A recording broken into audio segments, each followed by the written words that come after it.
Dukkha and Sukha. The Buddha has said, the main purpose of becoming a Buddha to tell you, why do you suffer? Here suffering means dukkha. What is the cause of your suffering? And how to get rid of your suffering. Only for this purpose. The Buddha is important for us to know on these three items. Why do we suffer? What is the cause of our suffering? Then, how to see the end of suffering. In Four Noble Truths. What are the Four Noble Truths? In English, Four Noble Truths. You might have heard more than 1,000 times.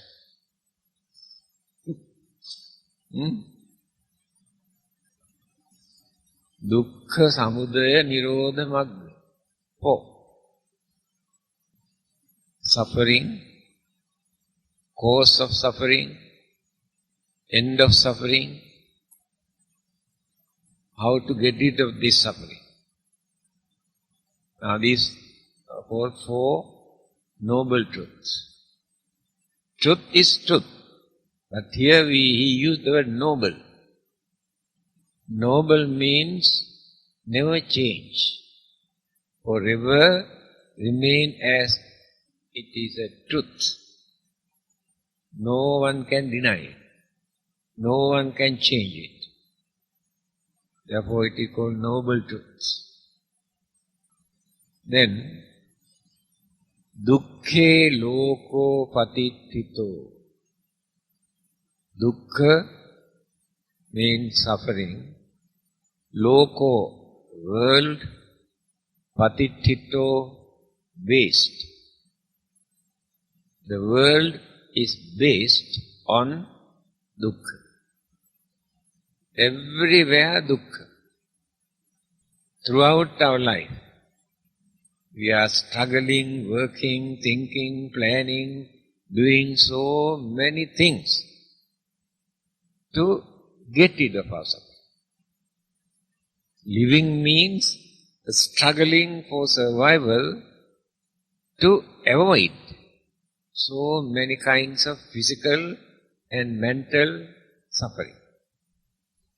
So whatever precaution, whatever method that we adopt, according to our way of thinking, it is a temporary relief. Just like taking 2 Panadol when we are having headache. Headache is not a sickness. It is a symptom to tell us something is wrong. Either fever, headache, or cough.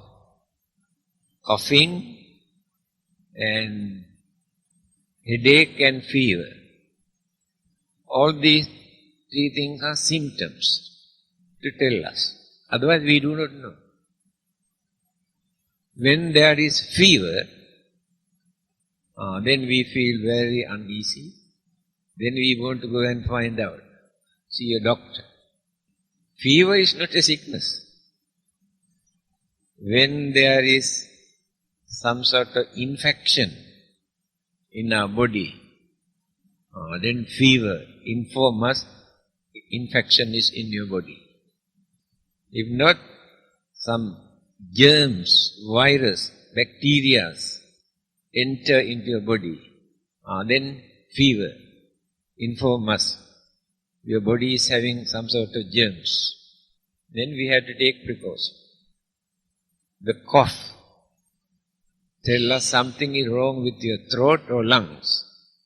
Otherwise we do not know. And headache tells us either you are having high blood pressure or the thickness of the blood, difficulty to flow easily, if not a very minor blood clot somewhere, a headache tells us. Then we take precaution, otherwise we do not know. So, all our methods, what we take to avoid our dukkha, very temporary relief we gain, after that again come back.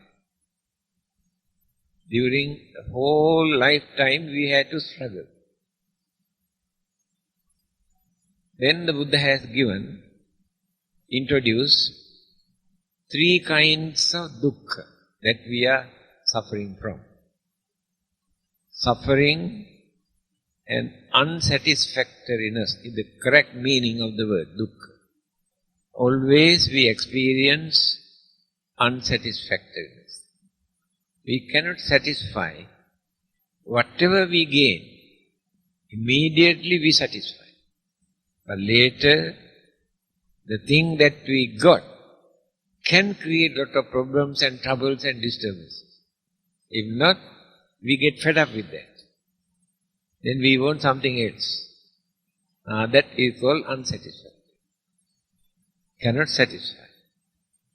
Emotional satisfaction, sensual pleasure, very temporary movement, just appear and disappear.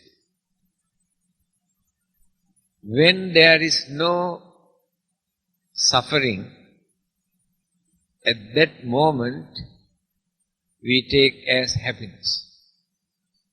Otherwise there is no such thing as happiness. When there is no pain, no ache, no unsatisfactoriness, no disturbances, then we take this as happiness. This happiness is in between.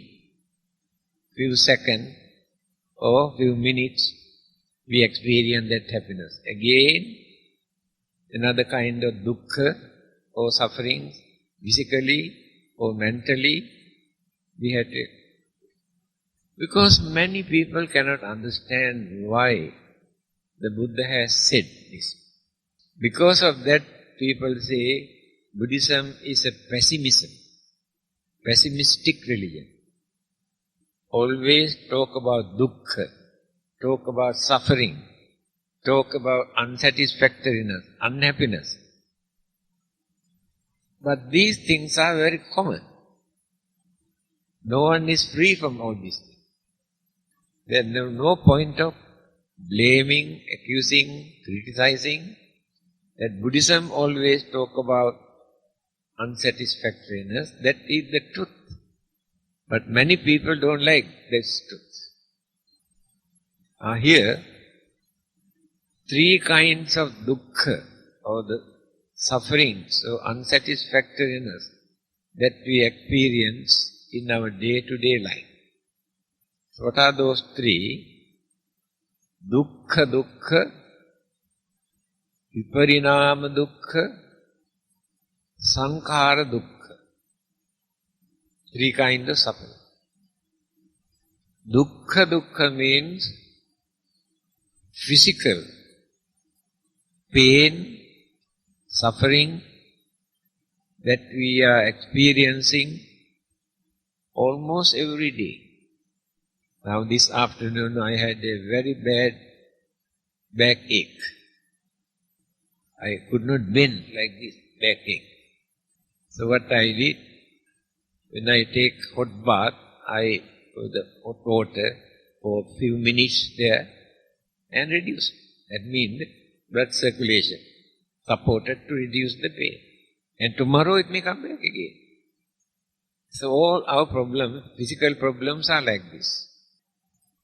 Then, as long as we hold this physical body as our property, there is no freedom from suffering.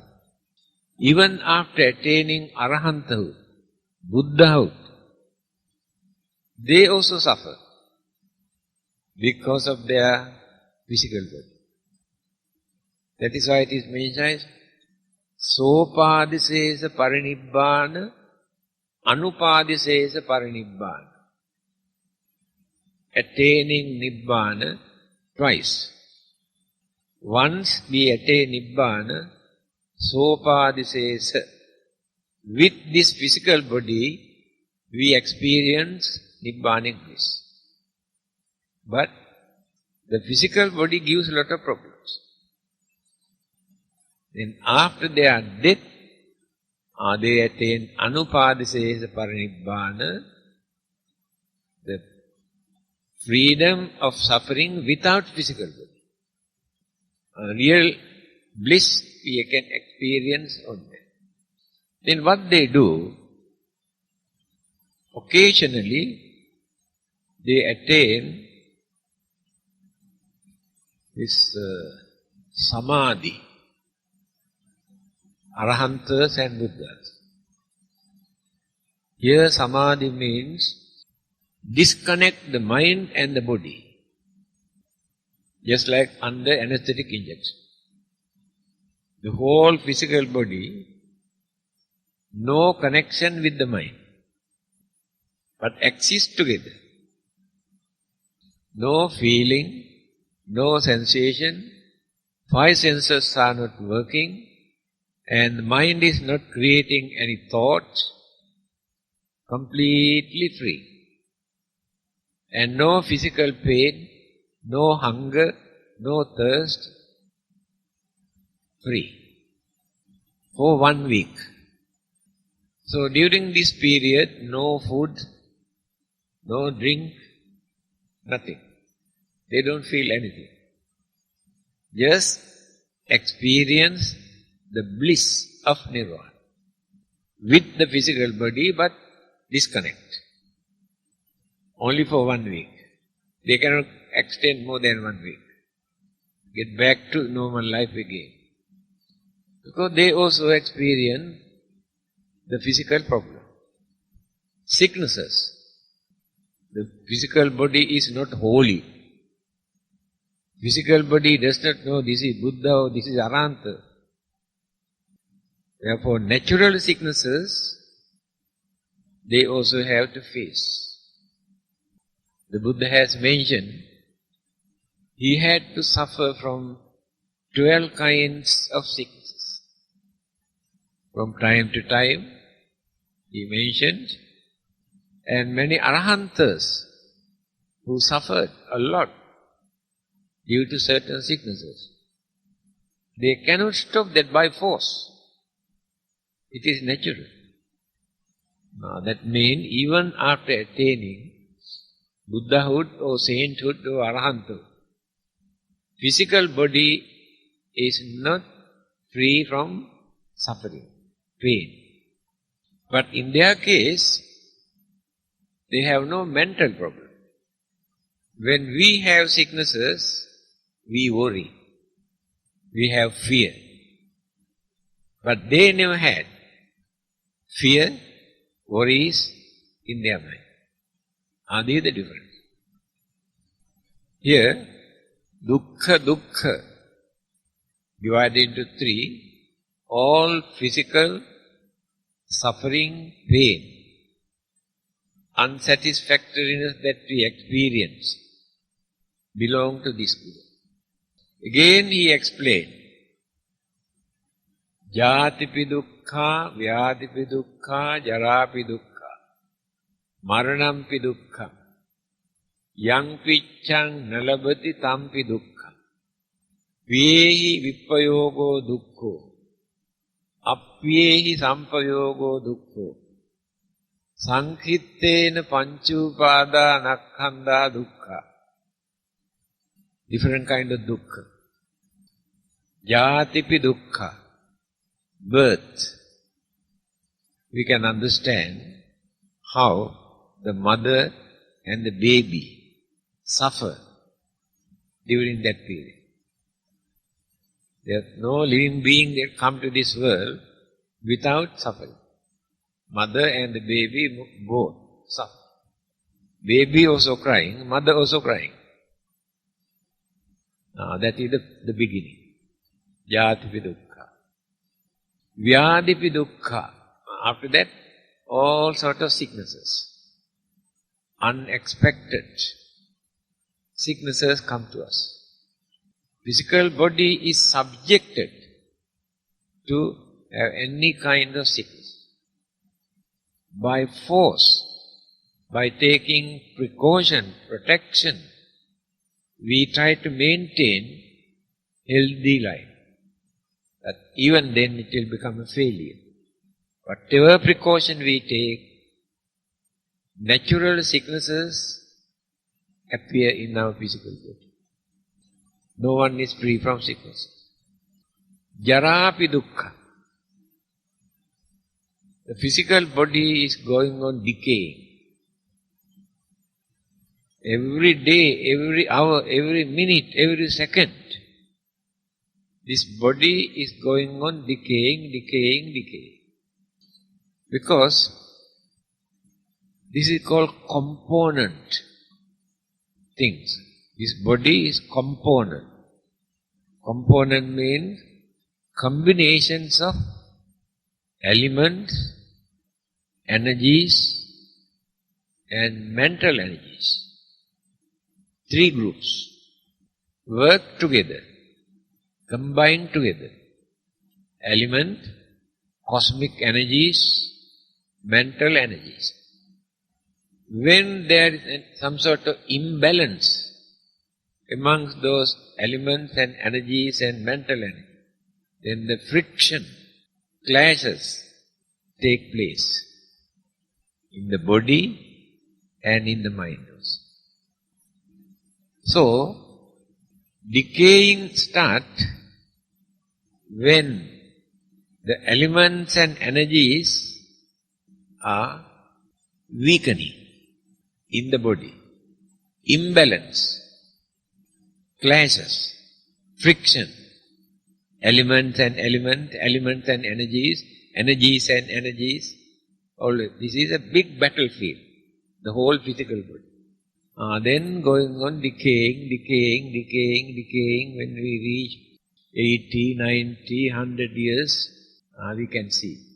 No one is free from this. No one can stop it. This is another kind of suffering. Therefore, when these things come to us, we should not create worries. That is why it is necessary for us to learn earlier, before they come. We can take these things for meditation. I am subjected to birth, I am subjected to have sicknesses, I am subjected to decay, I am subjected to death. It is meditation. So when we go on meditating, the mind gets used to this. Then the fear disappears from the mind. Worries disappear. Become natural occurrence. These are natural occurrences.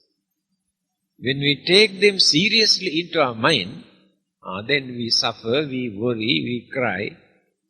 That is ignorance. So, then, maranampi dukkha. After decaying, death take place. Why death take place? This house is already rotten, decayed. Life cannot live anymore. When this one is collapsed, the life goes away. Life never dies. Because life is an energy. The mind never dies. It is an energy. Only this physical body, when it is rotten, it will collapse. So the life cannot stay here anymore. Proceed. That is called death. So simple. No secret, no mystical. It is natural. After departure, then again dropped somewhere in the mother's womb. Our karmic energy is responsible for that. Where to go? Guided, directed by the karmic energies. Not according to our own way of thinking. Good karma and bad karma that we have done within our lifetime, all are there. When the life is departed from here, the karmic energy guide where to go. this way or that way or this way or that way. Whether it is animals or humans or devas or brahmas or divine being or a spirit or ghost or devil, our karma is responsible. Nobody to create it. Our own karma creates it. So, now we can understand, naturally, death creates suffering for our normal human mind. After that, yam pichang nalabhati tampi dukkha. When we cannot get what we need, that also creates a lot of suffering. We want to get certain thing, but cannot get. Suffering. Viehi vippayogo dukkho. Departure from our beloved one. After death, we depart, separate. Husband and wife, parents and children, friends and friends, relatives and relatives, depart, separate. And that departure also gives suffering. They don't know to depart, want to live together. But they cannot live together forever. There will be a day for them to depart. Appyehi sampayogo dukkho. When we have to associate with unpleasant people whom we don't like, that is also a kind of suffering. Either husband and wife, or parent or children, or friends and relatives, or outsiders. If you don't like, but we have to associate or live together, that is also give a lot of suffering. Now we can understand what kinds of sufferings, unsatisfactoriness that we have to face, all are natural occurrences. No one can stop these things by worshipping, praying, offering, chanting. No one can stop. The important thing is, we must understand. All these are natural occurrences. If we want to live in this world, we have to face. Cannot escape, cannot run away. That is called dukkha dukkha. Then, viparinama dukkha. Changes. When changes take place, again create suffering. When young people become old, changes have taken place. They don't like it. They worry. What a pity. How handsome, how pretty when I was young. Look at now. Then old. When changes take place in anything, that gives suffering. We don't like the change. We want to remain as they are. Then, sankhara dukkha. We have a very strong craving for our 5 aggregates. What are those 5 aggregates? Vedana, Sanya, Sankhara, Vijnana. Then, Nama, Rupa. Nama, Rupa. Mind and body. Nama, Rupa. In that body, Vedana, Sanya, Sankhara, Vijnana. 5 kinds of mental attitudes. And we crave for this as my property. This body is my body. That mentality, that mental attitude create a lot of problems, worries, because of the concept of my. This is not belong to me.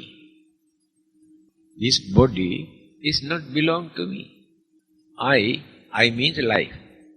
I settled down in this body to use as a house.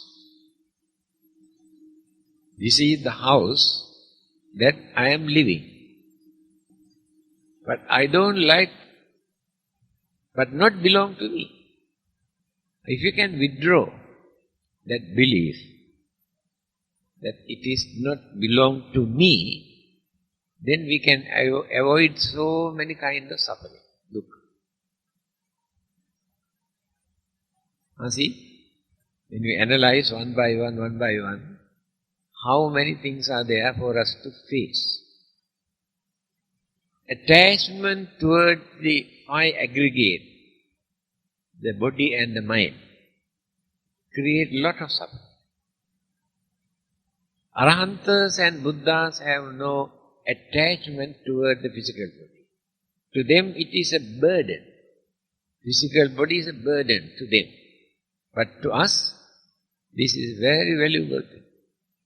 We are willing to suffer from all sorts of sicknesses and old age and everything, because we think this is my property. So if we can release this belief, this feeling, then we don't take all these things seriously into our mind. These are natural occurrences. If I want to live, I have to face. When such things happen, I should not worry. You know, there was a well-known Chinese philosopher long ago. His wife was suffering from very painful sickness. Then she died. When she died, what he did, he took a musical instrument and playing and singing. When his relatives and friends came, having heard his wife died, when this fellow is enjoying, using musical instrument and singing. Then they ask, you don't feel sorry, you have no worry, because your wife died. No, I am very happy because she is not suffering now. She is free from that suffering that she had. Therefore I am very happy. This is the way how to take things. You know, in Sri Lanka, there was a doctor. Every full moon day, he gave free treatment. So one day when he was in the clinic, somebody came from his house and told him his younger son died suddenly. Then he said, if he died, now I cannot do anything. He is dead. But here I have so many patients who are living. I will attend to all these patients, tell them I will come home later. Can we do that? See up to what extent they have developed their understanding to face these problems in this way. Not to take this seriously. No point. He is dead and gone. That is what we need actually. By learning this Dharma, the teachings of the Buddha, we had to develop our mind, our understanding up to that extent. When such thing happen to us, how to tolerate it, how to take it, without crying and worrying and shouting. This is called development of the mind. Now, you learn actually what we are doing here. Can you find out a single day that you can spend without grumbling, without shouting, without getting angry and worrying and crying? And can you find it even one day? Impossible. How many things are there in our mind? one after the other, they disturb our mind. Or they are dwelling in the mind. Due to environment, way of life, circumstances, they come one by one. Our jealousy is living in our mind. Our anger living in our mind. Fear living in our mind. Worries living in our mind.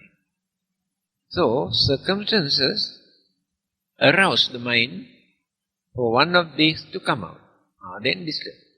Either anger or jealousy or greed or selfishness, whatever it is. So, only after attaining Arahanthood or Buddhahood, all these rubbish completely take out, uproot from the mind. After that, no such worries or fear or anger or jealousy or nothing. Very normal. And that is the main purpose of practicing a religion. How to get rid of these things from our mind. Of course, by leading a worldly life, it is not so easy for us to live without facing this kind of problems. Our commitment, our responsibilities, our obligations, our duties, how many things are there? So when we are going to fulfill all these things, we had to do good thing, we had to do bad thing, we had to do very wicked, cruel thing to fulfill this duty. That is what is happening in the world. Different people adopt different methods, whether cruel or not. They don't care. This is the nature of the mind. To train this mind to understand these things are the most difficult thing in this world. Naturally, automatically, the mind turns towards it. But to control that mind, not to maintain such mental attitude, is very difficult. Difficult to control, not to get angry, not to worry, not to create fear. Very difficult. Naturally the mind turns. But when we develop our understanding, then slowly, the maturity and experience, knowledge, these things support our mind to tolerate certain things and not to commit certain wicked, cruel, dangerous things through understanding. By force we cannot do that. Knowledge, experience, maturity, these things contribute a lot to maintain that mind, to maintain gentleness, not to become wild, not to behave like animals.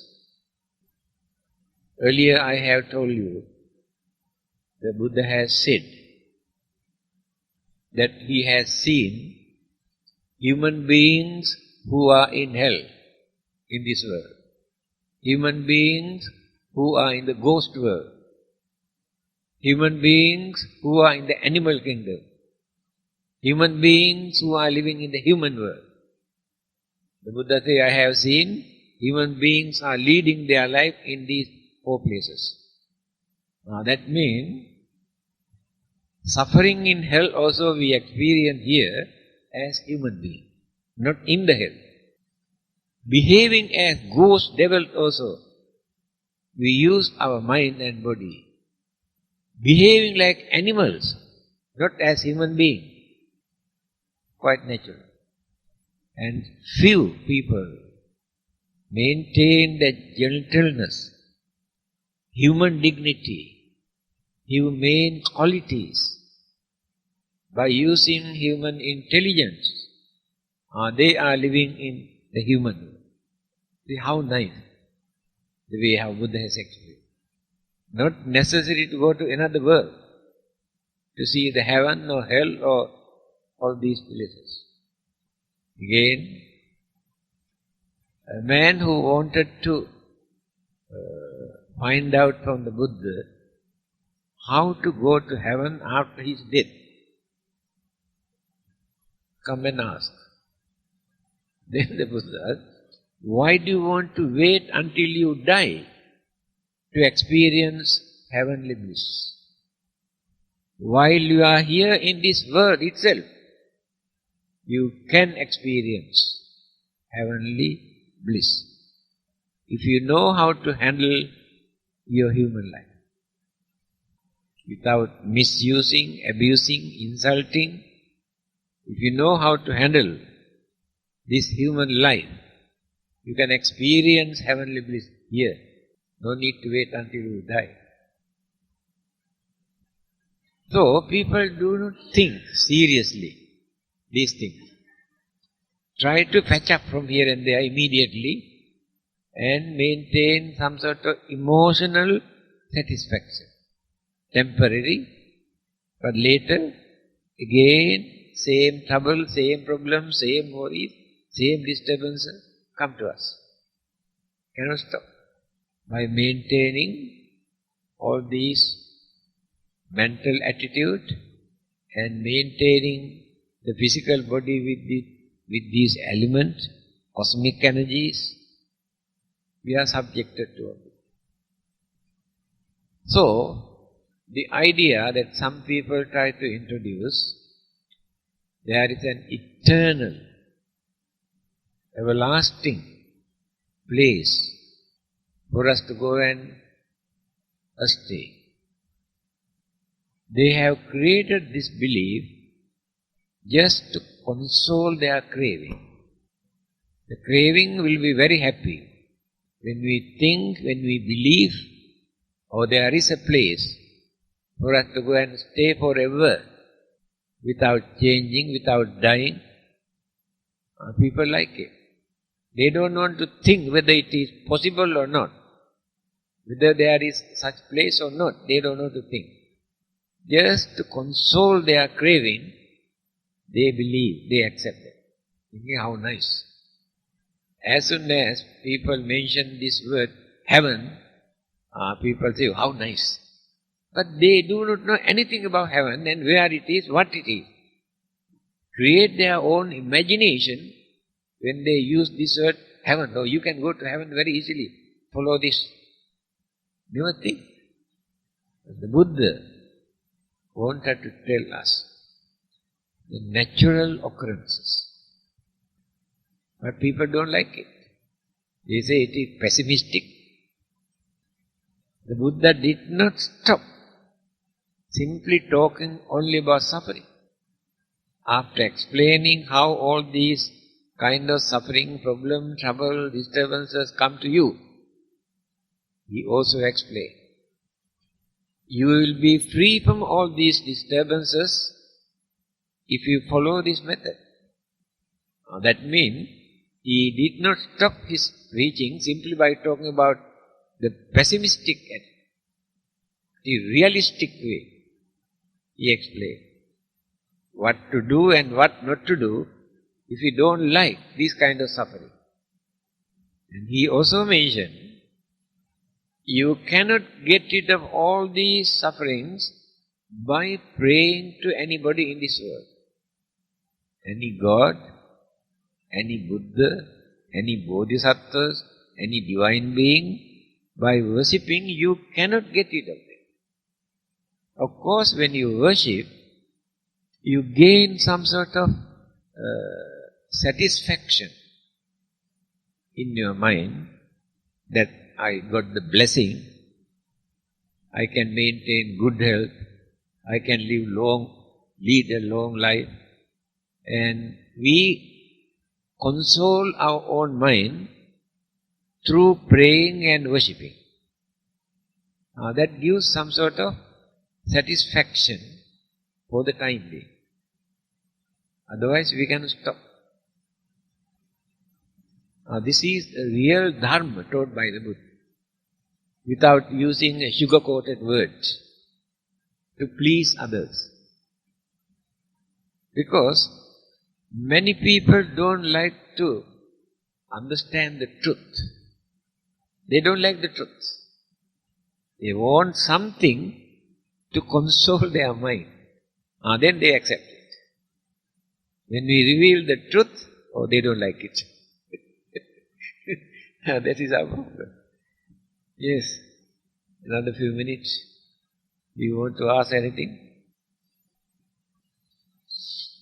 No questions. Then, sharing of merit. Imina punya kammena upajjaya gunuttara Achariyupakaraca Mata Pita Priyamamam Suriyo Chandi Maharaja Gunavanta Narapicha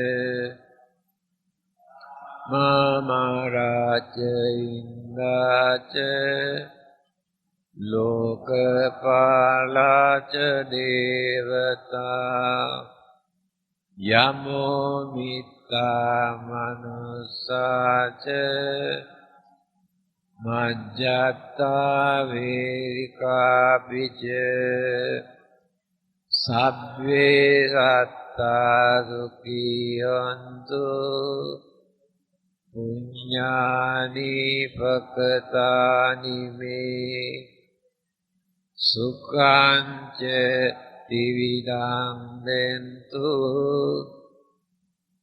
Van Papeta Omatang Imina Punya Kammena Imina Uddisena Ca Kippaham Sulabeje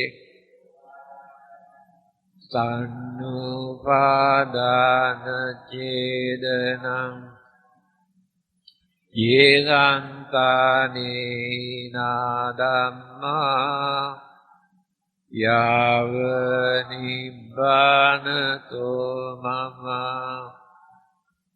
Nasantu Padma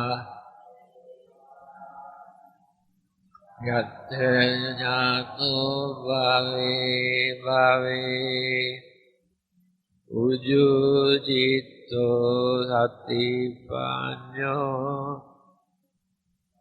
Lekho viriyavamina Maralabantu no kasam Katunca Buddhadi pavaronato monato aruttamo nato pacceka sambuddho sangho nato taro mama Desottamanubhavena Marukasang labantu ma Bhavatu sabba mangalam rakhantu sabba devata sabba buddhanubhavena sada sutti bhavantu te Bhavatu sabba mangalam rakhantu sabba devata Sabba dhammanubhavena sada sutti bhavantu te Bhavatu sabba mangalam rakhantu sabba devata Sabba sanghanubhavena sada sutti bhavantu te